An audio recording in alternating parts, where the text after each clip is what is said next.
大家好，欢迎参与XR 影人分享会。那今天是Section 5，我是李波婷。那一年一度的高雄电影节又在这次跟大家见面了。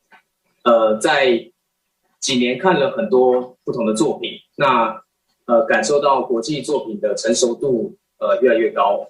那同时也有更多的议题跟技术面向这样子的媒体。在这样子的议题在媒体中被讨论，然后持续的跟观众交流。那非常谢谢雄影邀请我担任这场论坛的主持人。Hello everyone, I'm Bo-Ting. Welcome to Session 5 Meet the Creators VR Competition XR Panorama. I'm Li Bo-Ting. Welcome to the Kaohsiung Film Festival, and it is here now again. I have seen many different works in the past few years. I feel that the maturity of international VR productions is getting higher and higher, and there are more issues and technologies related to this kind of medium being discussed. Thank you very much for inviting me to be the moderator of this forum. OK， 那很可惜，意识超展开的导演Adrian MEYER 今天他在一个没有网络的深山中拍摄他的新作品，所以今天很可惜没有办法跟我们在线上一起分享，不过也祝福他。Unfortunately, Adrian MEYER, the director of Strands of Mind, is filming in the mountains without internet access today, so he's not able to join us online, but good luck to him. OK， 那这场论坛的作品，无论在内容或者是技术应用的方面，都是我长期关注而且也非常喜欢的一些面向。那在开始之前，我们就先来欣赏一下作品的预告片。The works in this forum are the ones that I have been interested in for a long time, and I like them very much. So let's take a look at the trailers.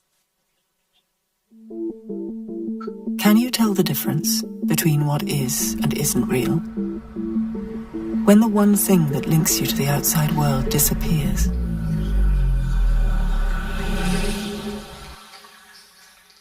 where does that leave you? Schizophrenia is not a proven illness. It's something that I understand. You can't tell what's real and it isn't real.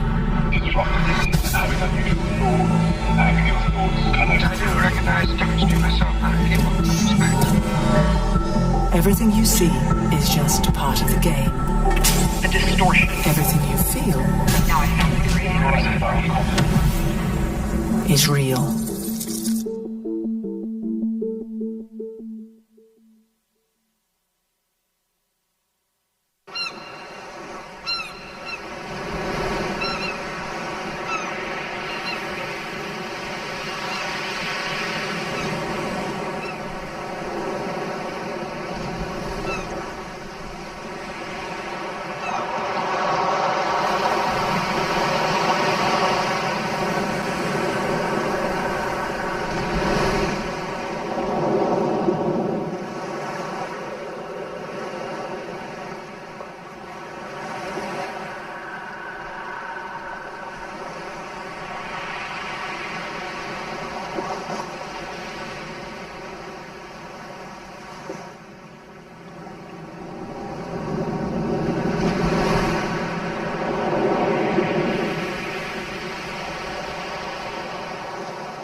那在看完精彩的预告片之后，我想要赶快来介绍我们今天的分享的嘉宾。那首先是水母之歌唱起来的两位导演Mélodie 跟 Edo， 请你们跟观众们打招呼。So after the trailer, let me introduce our guests today. First are the directors of The Jellyfish, Mélodie and Edo. Please wave to the camera. Hello. OK， 那接下来是哥利亚的思觉游戏的两位导演Barry 跟 Mary。And then directors of GOLIATH, Playing with Reality, Barry and May. May. Sorry. OK， 好，那接下来是 Hush 的导演Vibeke。And director of Hush, Vibeke. 好，那最后是相态重组的导演 Jeremy， 制片 Jeremy。And our producer of Recoding Entropia, Jeremy. 好，今天非常欢迎大家。那我觉得今天的语坛人的作品，除了用比较相近的媒材作为创作的工具之外，那在处理议题面，也会跟自我内在意识的关联性蛮高的。那也许有可能是用 VR 的装置当下，就像是入无人之境，那有可能像是梦境。I think that today's film are not only using similar medium as a creative tool, but also the topics are highly related to the consciousness within oneself. Perhaps when using VR devices, it is like entering the realm of no one, or even like a dream. OK， 那就会很像在意识清晰的状态下观察自我，又或是在意识的边缘探索。Like observe the self in a clear mind or exploring the edges of consciousness. OK， 那在表现的手法上有轻松自在的互动的形式，那也有让人入神圣之境，又或是发挥数位媒体的本质，让观众的身体进入一个数位次元的强烈冲突，或者是很抽离这样。那看完这么深广的作品，我觉得非常的满足。In terms of expressions, some of them use a relaxed and interactive way. Some introduce the audience into a sacred realm or leverage the nature of digital medium that allows the viewer's body to enter a digital dimension of instant conflict and detachment. It is very satisfying to see these profound films. OK， 那我们马上就来跟创作的团队聊聊，分享他们创作的心路历程。So let's discuss with the creative team and to hear their stories. OK， 那首先我们请 Mélodie 跟 Edo 两位导演来介绍一下他们的作品 Jellyfish。First of all, let's welcome directors Mélodie and Edo to introduce their works, Jellyfish. Hi, everybody. Yes, so should I start, Edo, by talking a little bit with the Jellyfish? So with the Jellyfish, Edo and I tried to create an experience that would give a sense of, how do you say? I don't find the word.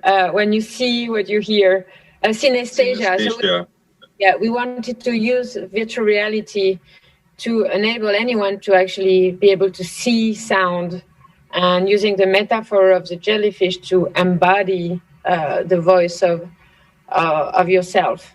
So when you enter the experience, you're in underwater world, surrounded by jellyfishes, and then they're basically waiting for you to speak to them. And as you speak to them, you realize that in fact you're speaking through them. So they're catching your voice and transforming your voice and, creating this symphony around you based on your own self. So it's basically a way to kind of visualize yourself through others and also start this beautiful dance between who is hypnotizing who and who is following who, because you're seeing yourself through the jellyfish, but then it also guides you to sing some melodies and harmony, and then and then you end up just following them. So it's like you are being hypnosed by this creature that's singing with your voice. So it's a very interesting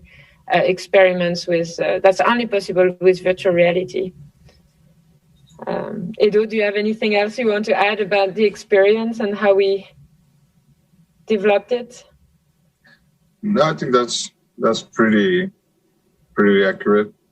It's just has been fascinated to put the self and then how these boundaries get blurred once you use the voice as a quite immediate way of controlling the whole world, and be able to sing colors and control these surrealistic creatures that react to you. Is great, but I think you said it pretty nice. OK， 好，谢谢你们的分享。那这边有一个问题是，因为在观看的过程中，就是被很多的水母围绕，但我很想知道为什么是水母，有一些特别的意涵吗？ Thanks for sharing. And when I was viewing, I saw lots of jellyfishes. So I'd like to ask, why use jellyfish as the main character? Well, it's one of the oldest creatures in the world, and it is something that it is so far from the human that will allow you to create this kind of fantastical world and actually feel that you are present. Yeah. There was another way too, is I think jellyfish are fantastic and they're so beautiful, but they're also dangerous, and most people are also afraid to approach them. So in a way, using VR to, I wouldn't say dominate, because it's more about communicating and more finding, like, becoming in tune with the jellyfish. Let's say you're able also to approach an experience that you would never be able to do in the real life, and becoming playful with this potentially dangerous and wonderful creatures.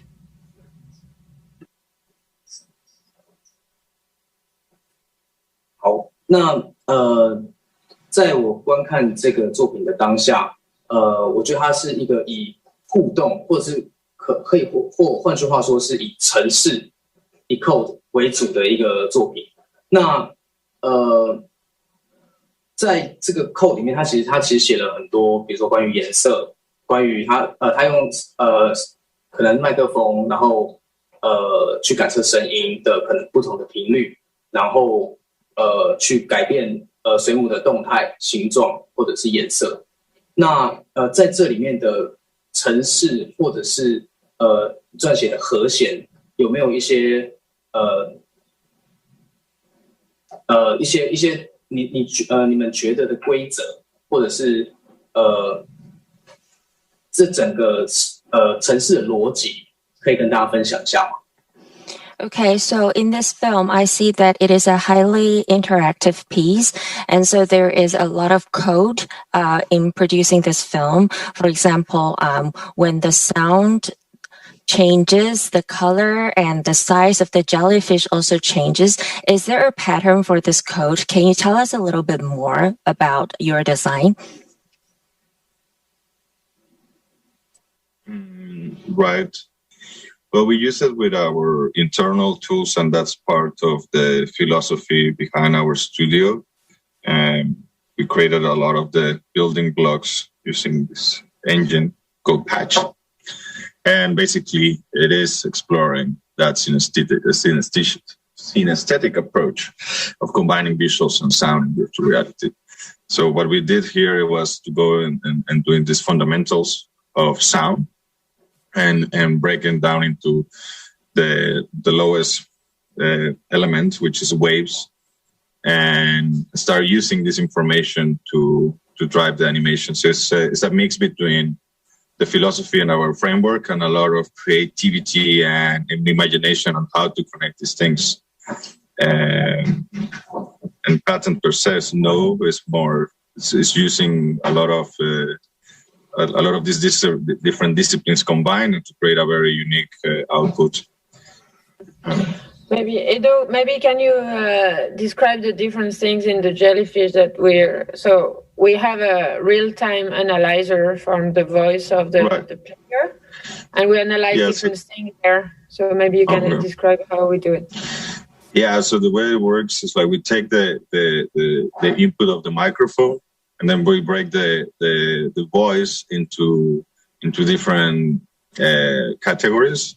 How loud are you speaking to the microphone, and what is the tone of the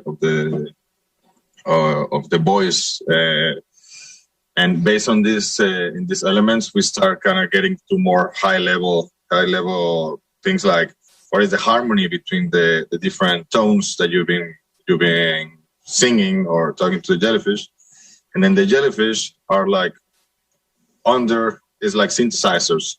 So instead of you pressing buttons or like a piano key, they take that information and it's like you are pressing the keys with your voice.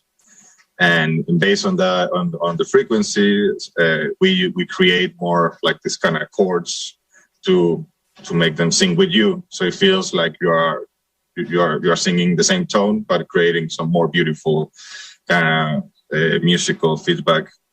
And we use the same for the color. Based on the same information about tone, we divide that into a 12-step thing, but very Western. And we assign that was a more artistic choice, but it's based on also on the fundamentals of sound. So you have a frequency and how many times you repeat, you go back and forward. 440 is very normal, but if you keep raising these frequencies an octave higher and higher, you will stop be able to hear it, and you will be able to see it. So what we did is just like take the sound into a light domain, and just if you were singing like an A, you assign it to a different color, and then you could, if you go into another octave, it just repeats itself. But per se, like it's more how the things connect, and by having the opportunity to be in real time, like for example, not hearing yourself and you're doing it with headphones is what creates kind of the magical approach.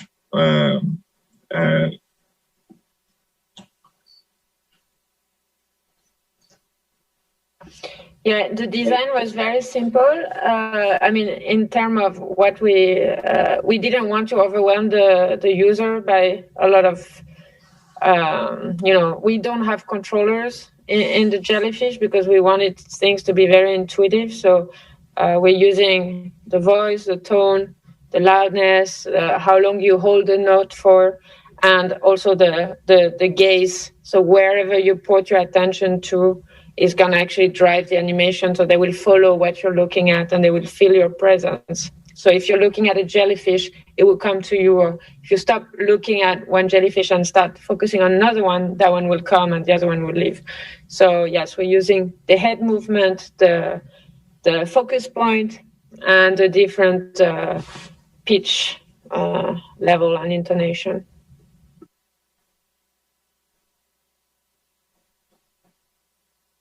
那在这个作品的观看的当下，它是一个非叙事性，而且很特别的是，它观看的时间的自由度很高，可以比如说在3分钟或5分钟内就结束，或者是在可能超过10分钟才结束。那在这个时间的自由度上有什么样的特殊的设定或者是概念吗？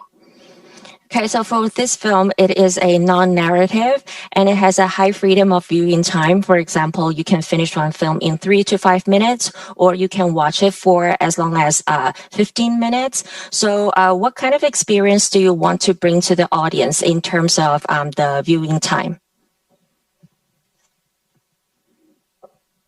Well, it has been very different, and it's very inspiring to see how people use it. But for me, more the length is the mindset to allow more people to dare to sing and to be more comfortable with their voice by singing like nobody's watching, because you are just surrounded by this, like we are underwater. And by having this choir of submarine creatures that can inspire and actually take the inhibitions away, because some people are more afraid to speak out loud than some of the biggest phobias that are around. So, but yeah, sometimes I also do it once in a while, and it goes between 5 minutes and 10 minutes, depending on the mood of where I am. So, yeah, actually, Edo and I, and what we do with Patch XR, usually we take the sandbox approach. So it's never a narrative. It's all about, the experiential. So anyone can take, maybe a 2-minute experience, or you can dive into it and get lost for, I wouldn't say you can stay for an hour in the jellyfish, because at some point it repeats itself. But because it's all generative, you can discover many things. And this is all about singing and feeling the joy of letting your voice go and, letting your mind also wander in these things. So yeah, we find it important not to have a beginning and an ending. Everybody's have their own experience.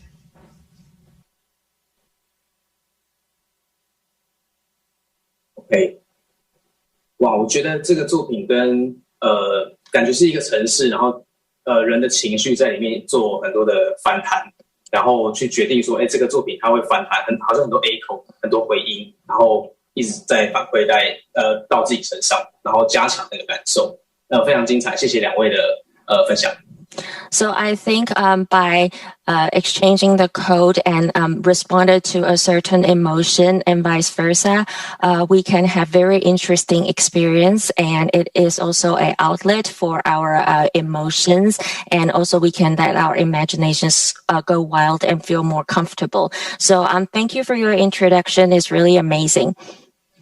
下面一件要聊的作品，画面的风格我觉得是非常的超现实。但实际的内容，我觉得可能是非常写实的，而且共感度非常的高。Okay, so the next piece I want to talk about is very surreal in style, but the content is actually very realistic. 那我们请 GOLIATH Play with Reality 的两位导演 Barry 跟 May 来跟大家介绍一下他们的作品。So next, we'd like to ask Barry and May, the two directors of GOLIATH, Playing with Reality, to introduce their work.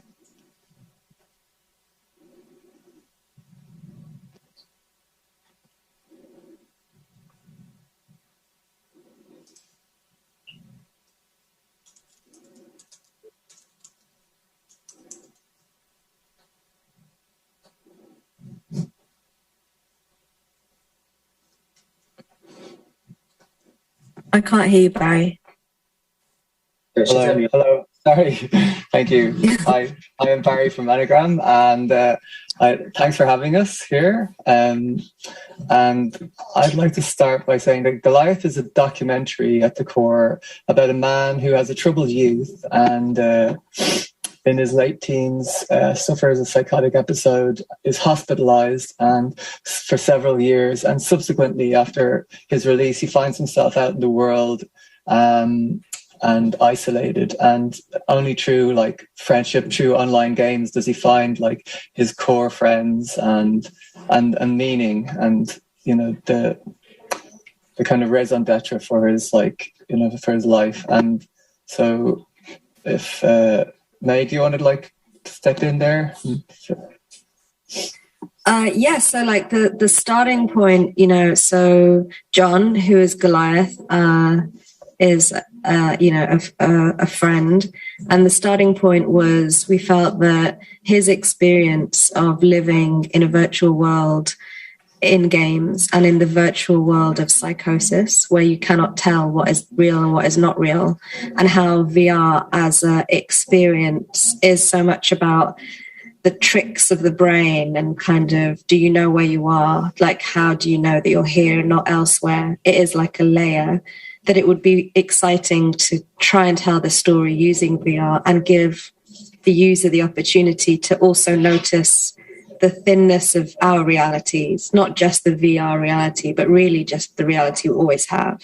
And like this fluid reality of both the game and the psychotic experience is a kind of, we use VR as a metaphor of trying to understand that better.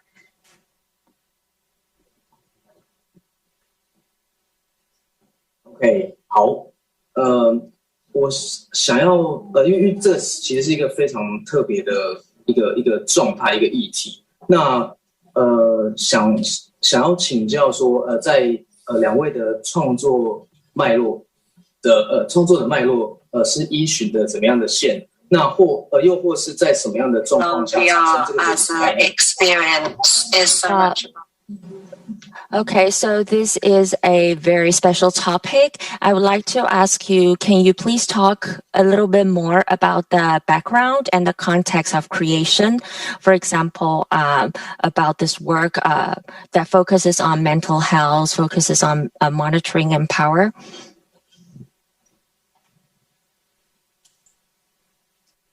Well, so it's taken us 2.5 years to make, and so almost three. Almost 3.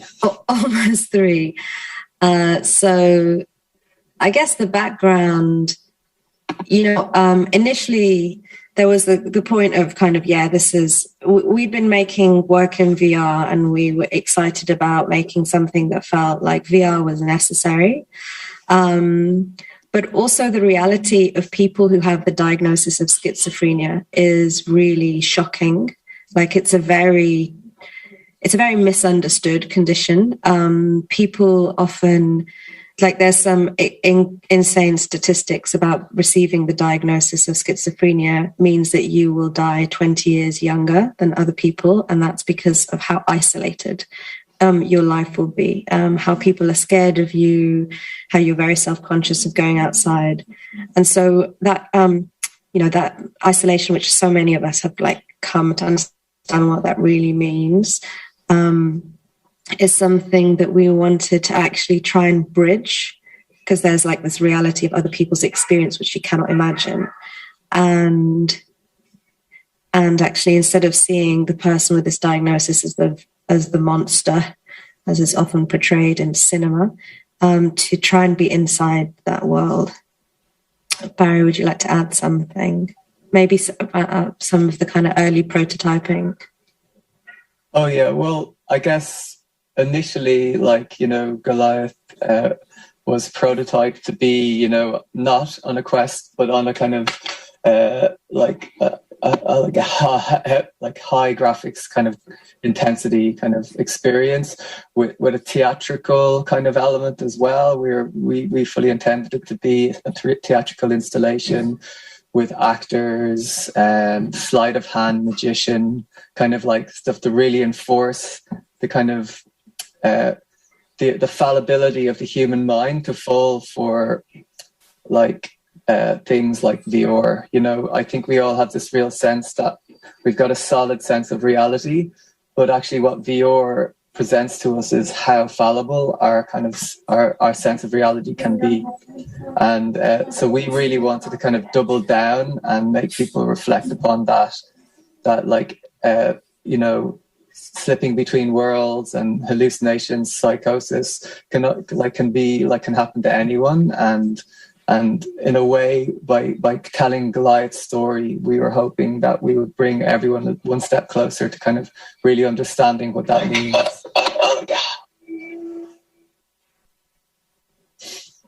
我觉得在观看的过程中，觉得在视觉的风格上是非常的几何，而且色彩非常强烈。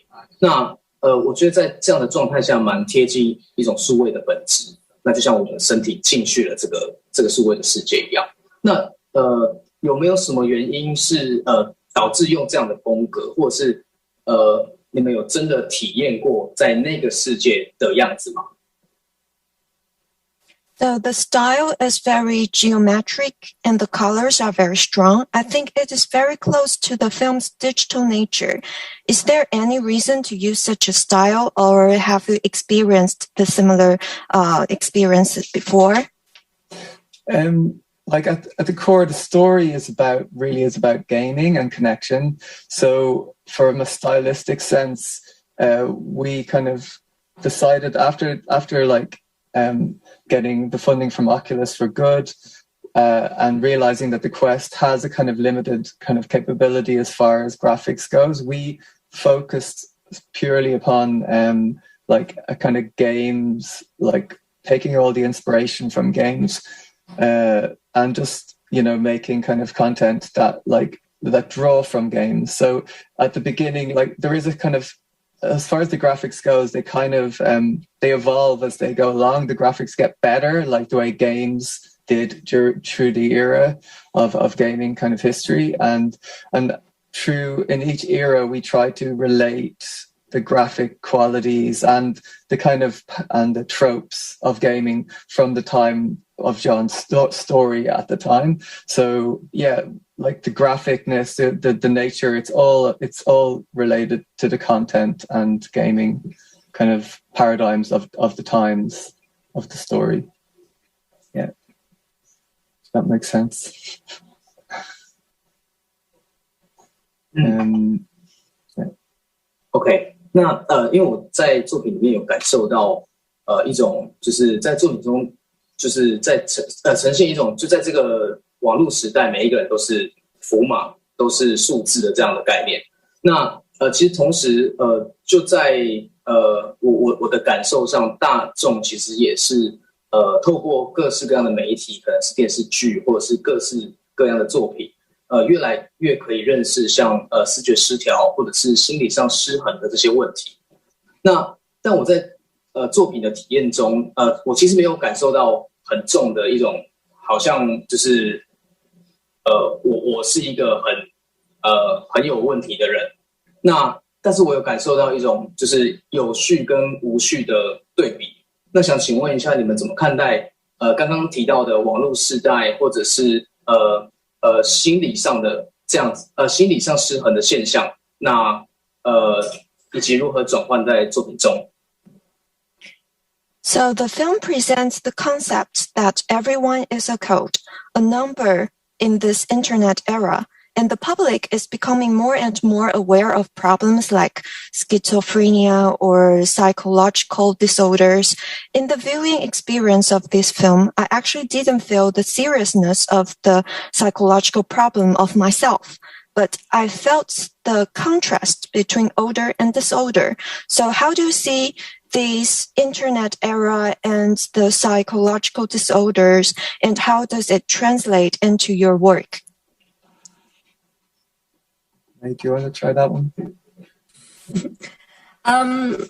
So that's interesting. I almost want to ask you more questions about what you felt. I think that the kind of there is a section in the experience where it represents him in the hospital. I think we were very keen not to put people in an uncomfortable position of representing psychosis. You know, VR is a claustrophobic medium for many people.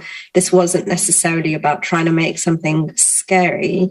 And like you said, visually, you have this sense of infinity at several moments when you see the repetition of his life, which is a kind of mental claustrophobia, and perhaps that's what you're referring to in terms of order and disorder.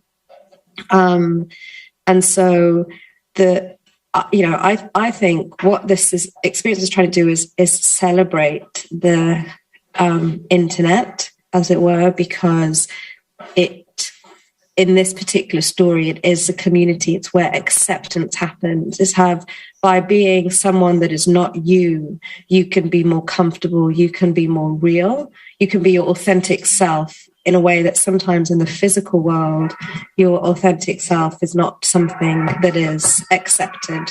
And so, understanding that kind of internal world and representing that internal world was really the challenge of not how someone looks from the outside. Barry was very keen you don't see a character and kind of connect to a person that looks like you. You're always seeing you always hear a voice and a form, which is kind of how many of us interact with strangers over the internet. Does that answer your question? Yeah. OK， 因为我觉得在观看的过程中是非常的开心，非常的刺激的。那其中有一段是触觉跟听觉的一个联动，那非常令人惊艳。那就是在尤其是在视觉其实是占人的感知的75%到85%之间。那在这里有一个声音一直引导我们，而且他用了一个变声器的概念。那可不可以请两位多说明的关于这一块？ So when I was viewing this film, I actually felt really excited and I was very happy. I would like to ask, because the link between auditory and touch perception expressed in this film is very impressive, and actually the visual is accounts of like 70 to 80% of human perceptions. And there is a voice changer that guides you through this whole viewing experience. So I would like to talk more about the purpose of the narration.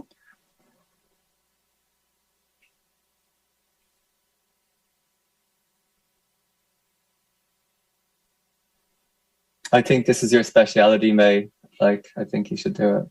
Well, okay, so we were very, very lucky to have the arc.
Hello， 我刚刚好像有一些技术的问题，那现在很幸运的我们又连上线了。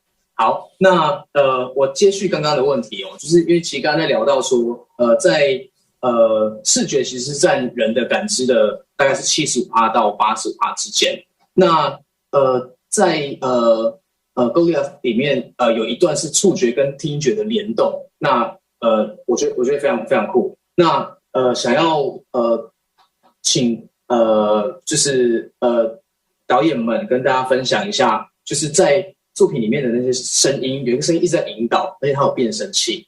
然后因为刚才有提到说它是 Tilda Swinton， 然后想要分享一下，就是在这个声线里面铺陈的概念，然后还有跟 Tilda Swinton 在合作的一个过程。So yeah, we were talking about how we had this amazing fortune to work with Tilda Swinton, the Oscar-nominated actress, and she plays the role of a character called Echo, and she has this. She's effectively your guide, and she kind of comments on what you're doing in VR. She kind of gives you this layer of self-awareness or perhaps self-consciousness, depending. And it was interesting, you know, when we worked with her, the first thing that she said, you know, when she arrived for the recording, having read the script, was, I've always wanted an Echo in VR. That she'd had that feeling that sometimes you're kind of alone in there, and Echo's kind of deeply inside your head, talking about how your mind is working.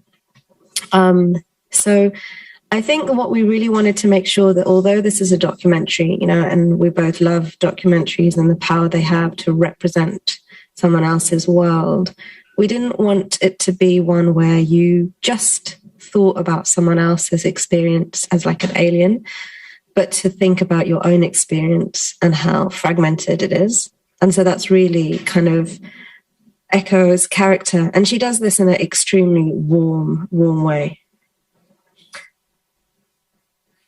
谢谢两位的分享。那接下来想要讨论的作品是Hush。那我觉得画面非常的诗意。我记得第一次看的当下，是一个深夜，然后在看的过程中，我还觉得我是不是很累，视线很模糊，然后时间感很模糊。然后后来跟其他的观者讨论之后，才发现，这是作品真正要呈现的一个体感经验。那我觉得非常强烈。那接下来我们请Hush导演贝贝来介绍一下这件迷幻的作品。So thank you very much for your sharing. The next film we are going to introduce is Hush, which I find very poetic. When I watched it for the first time, it was already pretty late at night, and I thought because I was feeling tired, my vision was somewhat blurred, and so was my sense of time. But after discussing with other viewers, I realized this is actually the somatosensory experience that this film wants to bring to the audience, which was really strong. Let us welcome the director of Hush, Director Vibeke, to tell us more about this film. Thank you. Hush is inspired by a Danish myth from the north of Denmark, so very connected to the Western Sea and to the coast and the sort of wild Nordic seas. And it's a story about a young man who went to the sea every night to gather driftwood. And there he heard the sea calling him. And he started to repeat these melodies that he heard from the sea. And gradually he faded away until he disappeared. And then, of course, everybody knew that he had been taken by the Mer people. And so Hush is putting the user into the... is making you the subject of this myth. There's no explanation and no narrative and no voiceovers, and you don't have a physical body. You just start your journey in the evening time at the seaside, And it's true that it's quite dark because everything we play with here is sort of how these myths about nature and creatures of nature came about. And of course, that's very connected to our senses and how our senses can play different tricks on us. So that we can kind of have this feeling that there's something else out there. And I want people to tune into that sort of, to that feeling that there is an otherness out there in nature. And of course, in that sense, VR is incredibly useful because you, like May also talked about, you are isolated in VR. 说刚刚May 也有提到说在 VR 的世界里面。Oh, okay. Because you're isolated in VR, which means that you are sort of more open to a suggestive kind of reality than you would be if you were in a pack sort of. I mean, most people who have this experience that they heard something strange or weird or out in nature, they heard it at night and they heard it alone, because otherwise you're too much in your rational mind if you're together with your human pack. So it's important that you're isolated, and we play around with hallucination a lot as well, especially hallucinations of sound. We have a lot of real sounds that gradually turn into something that isn't quite real. Is it the wind, or is it breathing? Is it the sea, or is it someone shushing? And all of this we play around with. So you have this experience of being at the shore in a realistic setting. It was important to us that it didn't look like a computer game, but that it's a very tactile world. And that's part of the reason that it's dark, and we use this kind of, because we want this feeling of dust in the air, and so then it's much easier to work with a darker world. So you stand at the sea, and some strange little things happen. They're not really weird, but they're kind of weird. Cows with the lights around their necks walk behind you in the dunes behind you, and the sea starts to change sounds gradually. And then it begins to rain, and you're taken to the underwater world. Yeah. 好，那我觉得很显然的，我是真的很成功的被骗到了，就是在这个环境里面，让我真的很难去分辨是我自己的意识的问题，还是这个作品真的要呈现。在那当下，我觉得这样是非常成功的。I think it's really successful because you actually got me. When I was viewing this film, I couldn't tell the difference whether it's my consciousness or the sound I heard in the film. So I think you did an amazing job in terms of presentation. Okay, that's good. 对，那在这样的氛围中，我觉得其实是更可以跟自己对话的，可以感受到自己的意识。或者是感受到自己很累，或者是正在想什么事情，其实是做一个非常精致的影片，让大家分析，可能是这样的概念。那想请问，在这个作品的观看的概念下，如何建议观众如何去体验？有没有什么样的行前准备？比如说要睡饱之类的。Okay, I think in this kind of atmosphere created by the film, it's easier for us to talk to ourselves or become aware of our own consciousness. So when you're aware of consciousness, sometimes you get distracted. So I would like to ask you, do you have any suggestions on how to get the best viewing experience? For example, any preparation required before viewing? For example, you have to get enough sleep or something like that. I think that lack of sleep can actually be very useful for this experience, because it is sort of about getting into a place where you question your own senses, like you talked about as well. So I think that it can be very useful to not having had a good sleep. But what we've done when we've presented the work in the way that is kind of the best possible way is that we've done it as an installation, because it's a very slow-moving, meditative kind of work. So it's good to have a kind of ritual to get into the piece so that you calm yourself a little bit. So what we've done when we've had it as an installation is that we've made like walls, very thin layers of fabric that can change from being transparent to not being transparent, dependent on the projection. And then we've projected, we've shot like images of the sea from aerial shots, so that we've made like walls of water coming down, and then you kind of walk through that to the back area. So that, because I don't like when I watch VR that people can see me, because you're so isolated and you're in your own world, and I want to be able to react without worrying about how I'm being perceived. So we always kind of hide the user, so that the user is alone and isolated, so that they can have reactions and whatever without worrying about that they're on show as well.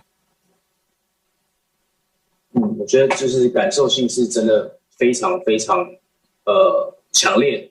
那想要最后请贝贝聊聊由 VR 这件 VR 作品而发展出来的一个长片叫 Elsewhere， 就是分享你的创作的脉络或主轴在这条线上。This work also led to the development of Elsewhere. So can you share the creative context or the main storyline of the long film Elsewhere? Well, Elsewhere is a sort of a mapping of a whole area in the north of Denmark, that is by the coast, and where traditionally, and that still goes today, Christianity is more strong in that part of Denmark, and also different other types of faith is stronger in that region. And I was interested in the connection between nature and living very close to a nature that is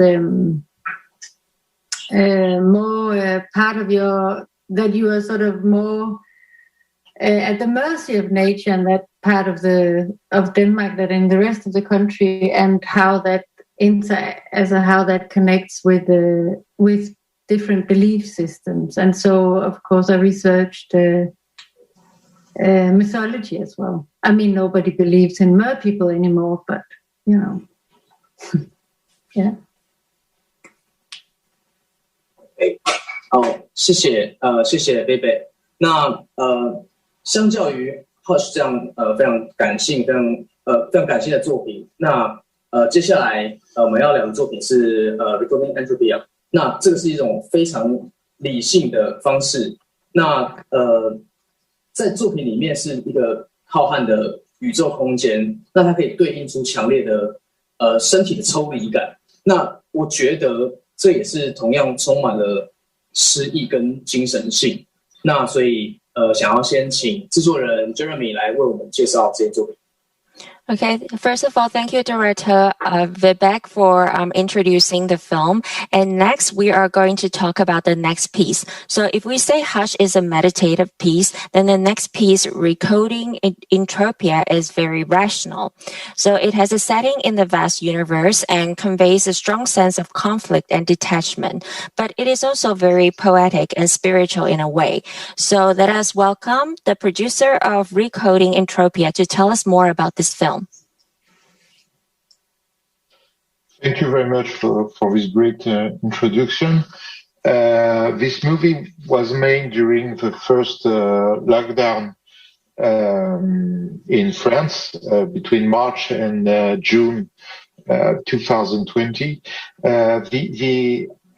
Yeah, we were working on another project that we had to interrupt for the reason that we all know. And François began to work on material, graphic material, and to animate this. And I told him that can be a good movie about the coronavirus, in fact.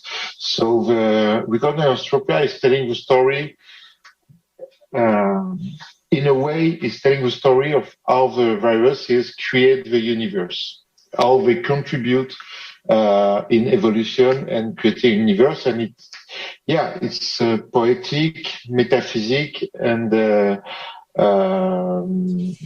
I think it's a beautiful piece. And it's also the third part of a trilogy that we made about the future and a kind of vision of the beginning, but also the becoming of the world. François thinks that the human being is a kind of little moment in the history of the universe. So we are only a little moment, but after us there will be material and artificial intelligence and viruses, and that's what we had also before us. Yeah. I hope I answer the question. Wow. 好，在作品观看的过程中，我感受到很强烈的灭绝跟重生，在有机跟无机的相互交互之下。那我觉得在里面有一种宇宙万物的变化，可以感受那些变化跟规律，有小规律跟大规律。那想请问，在作品中有没有一种在那个里面那个世界里面的一种动力的来源？ Okay, so while I was watching your film, I feel there is a lot of organic and inorganic element. I also felt the contrast of extinction and rebirth. And then I also had the experience of the law of the universe. So I'd like to ask you if you can tell us a little bit more. What is the source of energy in this film? That's a great question. I think the source of energy can be light. Of course, light and life, in fact. And now we are working on the next version of a movie, but not for virtual reality, for immersive place. You know, when you enter a place with 4 walls and you can see a movie in, and at the end we'll have the organic and the life is coming back. So I think the energy is light and life, and of course entropia. Entropia is it's also an energy. OK， 最近台湾有一部很红的电视剧叫做《斯卡罗》（Scalo）， 那主要的内容是1867年在台湾发生原住民跟美国人在文化还有文明之间的冲突。那在Recoding Entropia 中，我们经历了很多非常精彩的结构跟建构，但中间有出现文字。那因为对我来说，文字跟文明是很有关系的。那所以想请教作品中如何使用符号去探讨文化跟文明之间的关系。So recently, there's a popular TV series in Taiwan called Sikulou, which focuses on the cultural and civilizational conflict between the local indigenous people and Americans in Taiwan in 1867. And in your film, Recoding Entropia, there's a lot of construction and deconstruction, and we also see some text in the middle. So I'd like to ask you, how is symbol used to explore the relationship between culture and civilization? Okay, I'm afraid that is two hard questions for me because I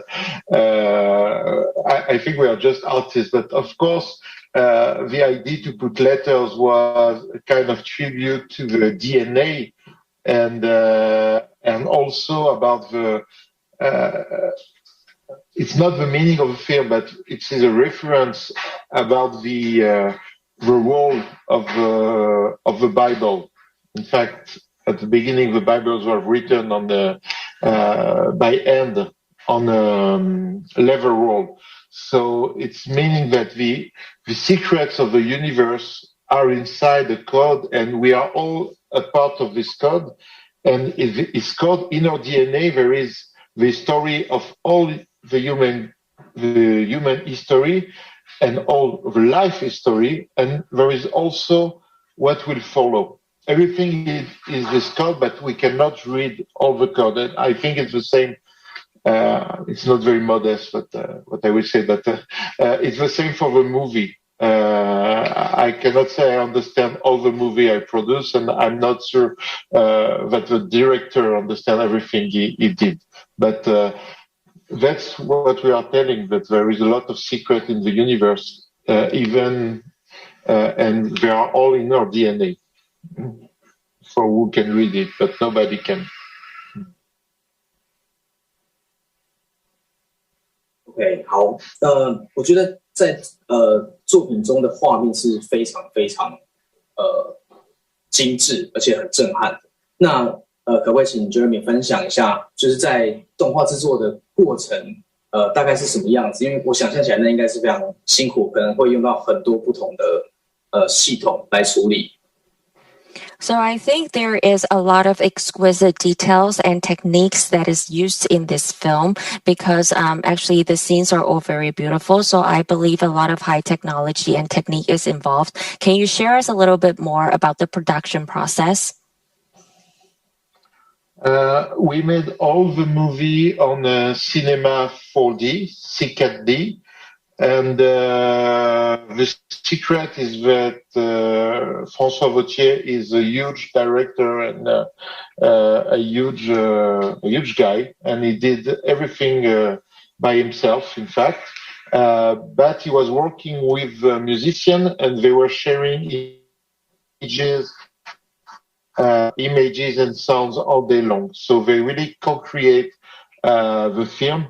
And yeah, the musician made maybe 100 sounds. Every day he was sending new sounds to integrate the process. So it wasn't so complicated, in fact, because we had a VR artist who can do everything by himself. And in fact, by production process, my job was to take the risk and to tell François that there is a story to tell and that he can follow from the images to a kind of story. Of course, it's experimental, but in fact, we didn't manage to get any funds in France because it's not a film that you can tell in a story. If I pitch you a film, you will say, I don't understand anything. So the film is something by itself, but we cannot describe it, in fact. Of course, we have a press file, but if you don't see the movie, you can't understand what it is about.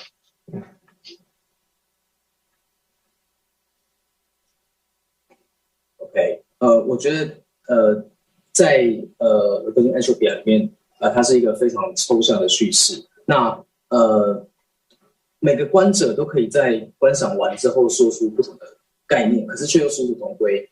那这是我觉得这是一个就是在抽象叙事里面最棒的一件事情。谢谢 Jeremy。So abstract narrative provides different experiences for different viewers, but they arrive at the same end. I think it's a very fantastic thing. So thank you, Jeremy. 那接下来想要跟大家一起聊聊，就是在刚刚听完大家的分享之后，我觉得作品好像都有一种在探讨孤立和没有连结。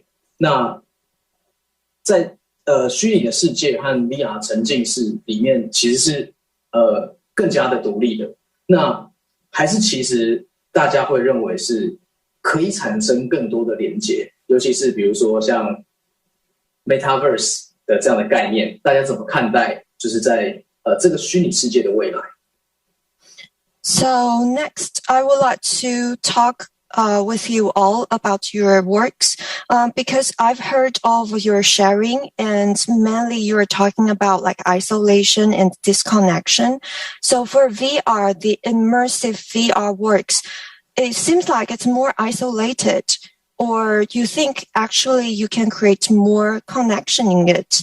What do you think about metaverse? What do you think about the future of metaverse and VR?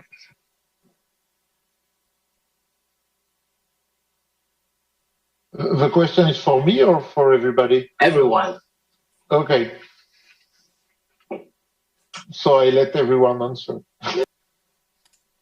Personally, over lockdown, I started like becoming a gamer, like just because of the research that I was doing and stuff. And, you know, I think that like in VR anyway, the connection, online connection, actually meeting up with people, playing with them, being able to like, you know, meet people that you will never meet in real life or would never meet. Like I meet people in like, you know, Albuquerque, Texas, Belfast, like all these kind of places that like, you know, I normally wouldn't be able to visit, and we're all together in the same room. So as far as connection goes and VR, I think that the future is really exciting, because I'm blown away by this, and having new friends and meaningful kind of relationships like with people like, you know, that are on completely different parts of the world. And I think it's a great thing for breaking down kind of barriers of like indifference to other cultures, and all those kind of like positives, you know, are going to come along with that in the metaverse. That's what I think. Does anyone else want to say anything?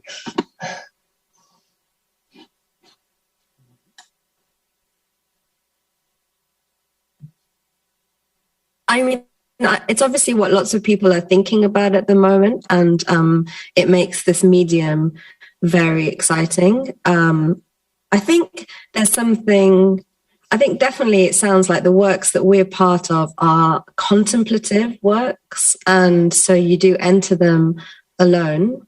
And I think that it's amazing that you can create a meditative space, because often when you experience art, you know, it's very difficult to kind of create the right atmosphere. You know, we talk a lot about onboarding at Anagram. We're like, how do you prepare somebody for anything? You know, the cinema is like the model of just everybody knows the expectations of what's in the cinema. And even with the stuff with social, you know, obviously like there's hype around Horizon and different kinds of, but you know, it does seem like it's going to take like a whole new generation of UX designers to get it. Sometimes it looks like it can become a complete mess, you know, of people not quite, you know, we are generating a new culture here, and as Barry's saying, like the really exciting thing is that culture is not a national culture. But the way things normally work is that people have a shared understanding. Let's say you go to the cinema, you have a shared understanding of, you don't stand up in the middle and like throw your popcorn at somebody else or whatever. There's just some rules. And, you know, this game Hyperdash, which I think we should plug because it's like such a big influence on like our experience of the metaverse, which is this social, it's like this team sport competitive game. What we both found really exciting, like we kind of started playing the alpha. Barry's like, you know, a professional kind of non-professional member of a clan, is that you see how different design decisions by the creators are so influential in how the culture of those communities then evolve. You know, what do you need to do to make sure that people don't harass each other? Like that's just on a really basic kind of crude level. How do you know, at some point, like you have guns, but you know, it only ever shoots confetti. It's a lot of power for a designer. It's like if me and you are in a room together, and this is like kind of another project that we did. If me and you are in a room together and there's nothing but some drawers, what I put in those drawers become complete deciders of like how our relationship will evolve. Is there some perfume? Is there a whip? Is it a pen and paper? And it's like these, I find them, that's that kind of power for the designer. The designer is like God, perhaps, is where it's really good to have conversations which are not just about selling tools to, like Facebook workplaces, etc.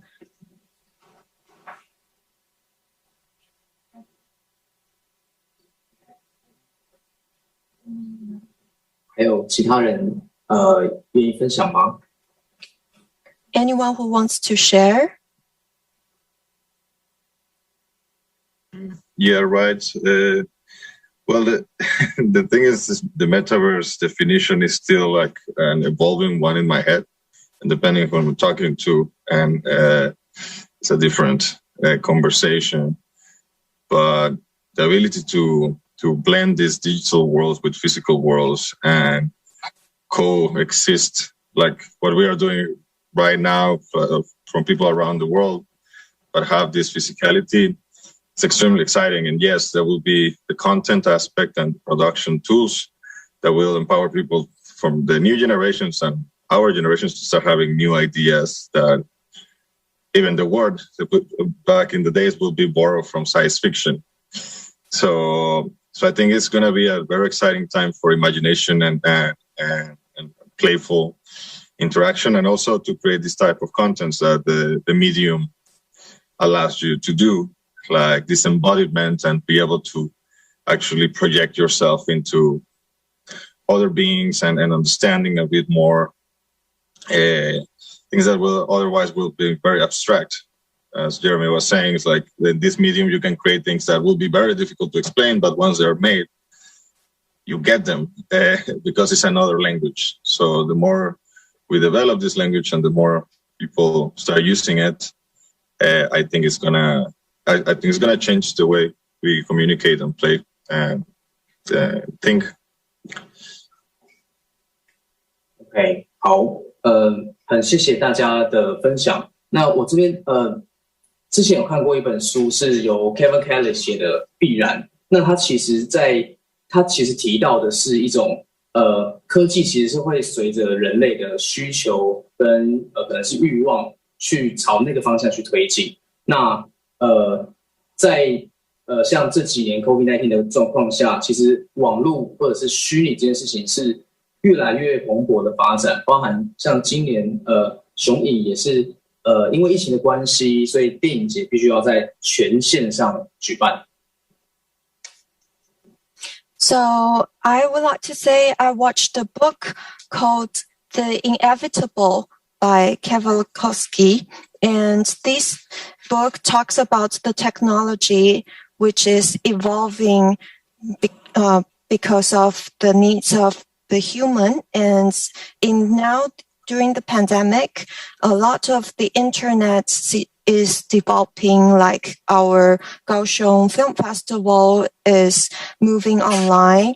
So that's a lot of situation like this. 那因为这些科技跟连结，它是一个相互的关系，就是它会一直的变化。那但其实连结也会一直相互的变化。那在这些技术或者是在这些使用的媒材上，像我们从以前的拍摄的从照片到影片，再到现在的 VR， 那请问各位，在未来有没有想象其他的媒材更可以去承载你想要表达的那些意念呢？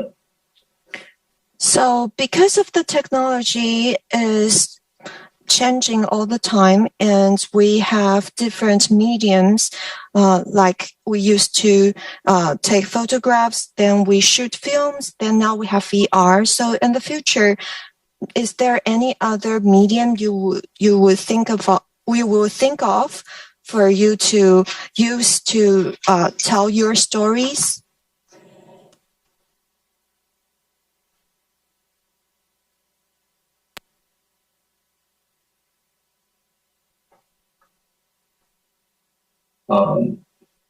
Jeremy? Yeah. No, on our production, we always work on many medium because we are a little bit old. And so we always do also a 2D version, 3D with, glasses version. And now we are working on the version for immersive plays.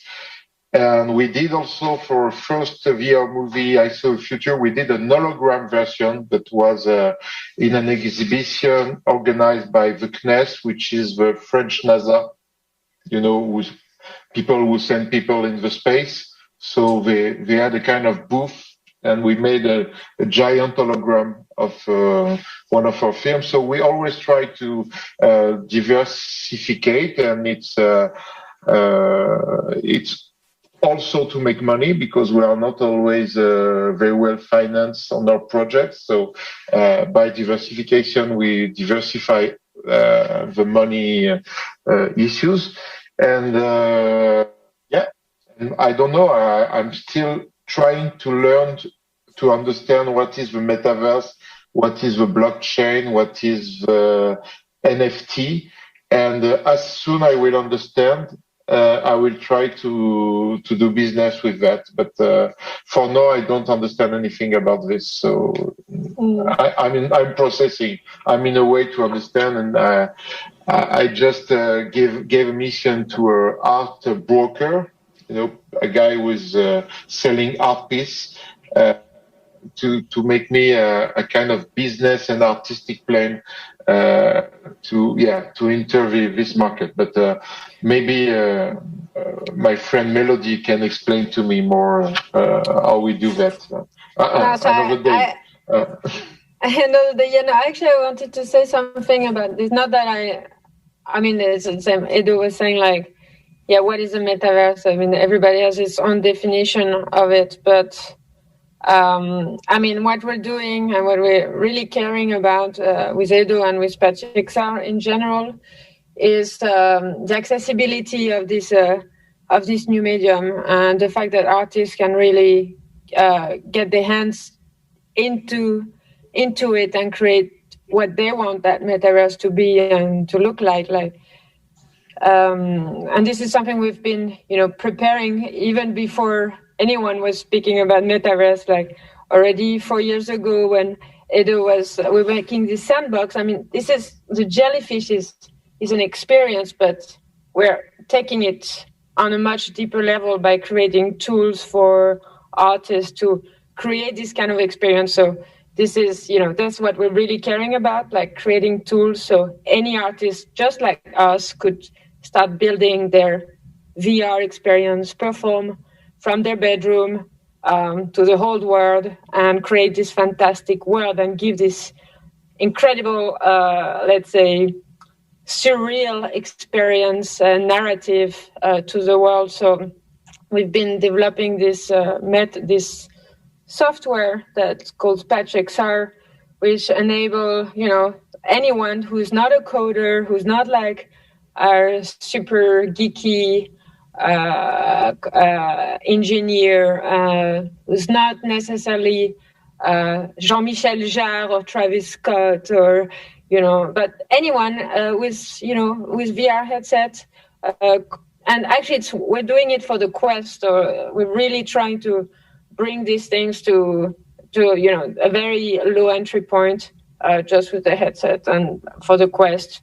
But then the idea here is that you can just have this headset, create your avatar, create your show, it's now more for the musician and the producer, and it's more like in the music world metaverse, let's say. But we find that's our entry point, but we see that any creator could start building their own experience, performing there, and once it becomes multiplayer, it's also like create have a little party or create a huge show, but from your bedroom and without a special budget or anything like.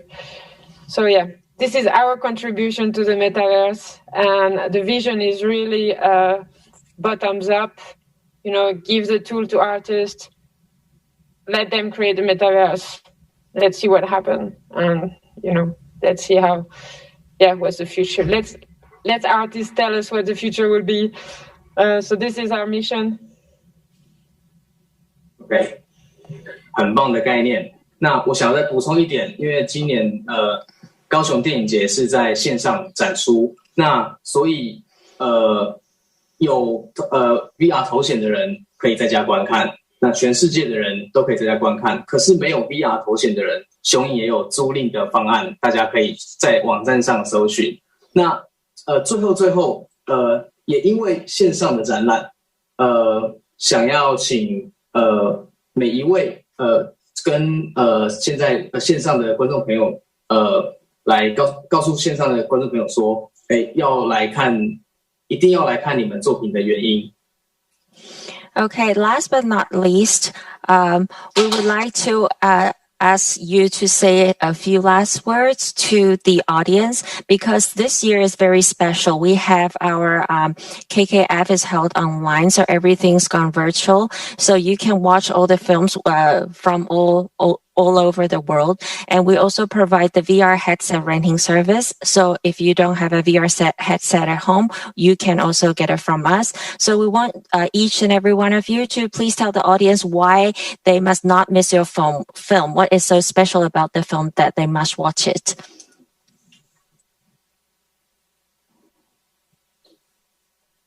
Barry?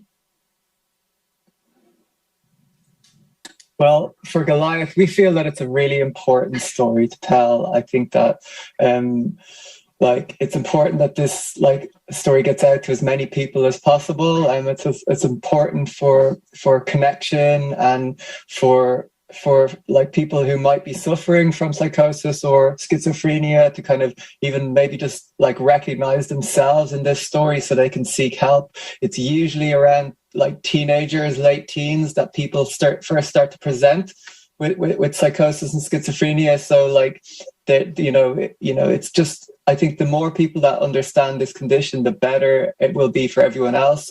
Plus, it's also, for us, Goliath was a labor of love. We put all of our energy and heart into this experience. So we hope that you can appreciate that.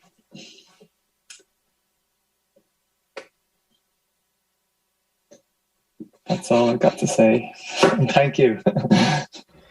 Well, I'll follow. First, I would really want to try it. My mom is schizophrenic, and she's been suffering from schizophrenia since almost as long as I've known her. So would actually love to try this experience, and very, very intrigued about it. And about the jellyfish, completely different thing. I think if you want to let it go, feel good, have an experience of liberation of the voice and of your body, and have an out of this world moment, I think it's a perfect experience to have.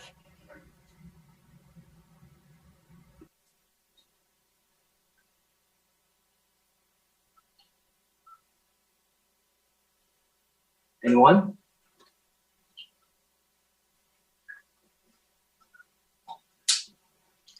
Yeah, I think that our movies are more interesting than all we can say. So if you spend more than an hour to listen to us, I think you should spend a few minutes to see the films too. Yeah, and you will have a good moment. I promise.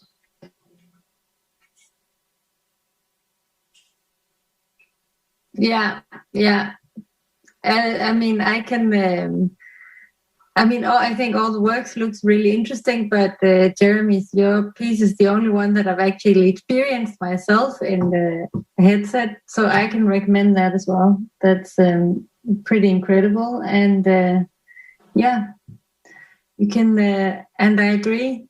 If you spend an hour and a half with us talking, then definitely go and see the works, because that should be. That should give you a more sensual experience anyway. So, yeah. And Hush will give you a bit of a break and let you reconnect with a certain humility towards nature and the connectedness, hopefully.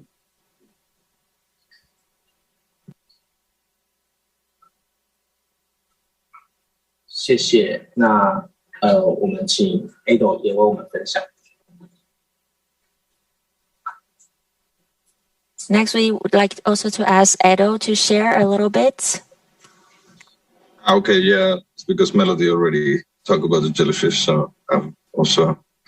But yeah, the thing is to let go and to find things about yourself that only happen when you really stop thinking about how you sound, and you can. It's a very beautiful realization. and it's difficult to explain until you are there.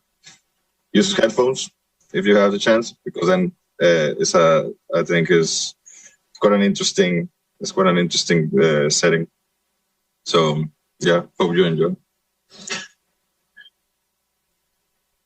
好的，谢谢今天所有的分享者。那这边要告诉各位观众朋友，现在雄影的高雄电影节已经正式开始了。那希望大家都可以在线上找到你喜欢的那一件作品。谢谢大家。Thank you to our creative teams, to the producers and directors for your introduction and sharing today. And the Kaohsiung Film Festival already kicks off. So we all the films are really great, and we invite everyone to participate in our virtual event. Thank you so much. Thank you.